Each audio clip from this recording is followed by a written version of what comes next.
you? Oscar-nominated English actor Clive Owen is co-starring with up-and-comer Andrea Riseborough in Shadow Dancer. You're out of here like nothing ever happened.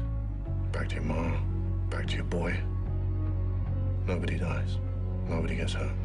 Riseborough starred as one of the two leads in Madonna's W.E., and she also co-starred alongside Tom Cruise in his recent sci-fi blockbuster, Oblivion.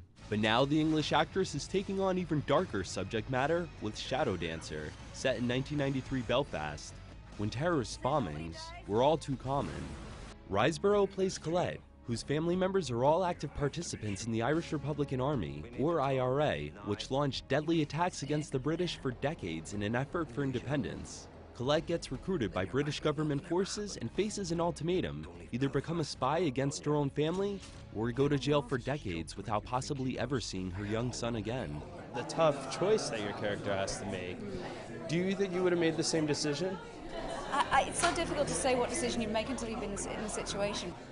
Colette was trying to define a relationship with a son she'd given birth to and really had no connection with. She'd not yet shared love with her own son.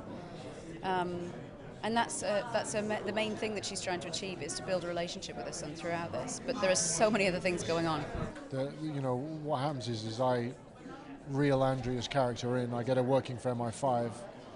I tell her she can trust me, and very quickly I realise my superiors are prepared to compromise her, and I develop a conscience, which is not a good thing to have in a situation like this. The setting, early 90s, Ireland. Yeah. Where were you at that time?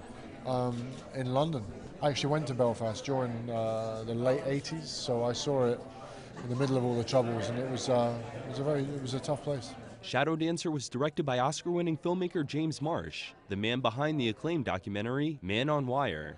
It's really about this family and this woman's predicament within that family, and the idea of spying on your own family and the betrayal of your own family. That's a very intriguing idea, and it's very universal. Shadow Dancer is now playing in theaters. In New York, I'm Ken Lombardi, CBSNews.com.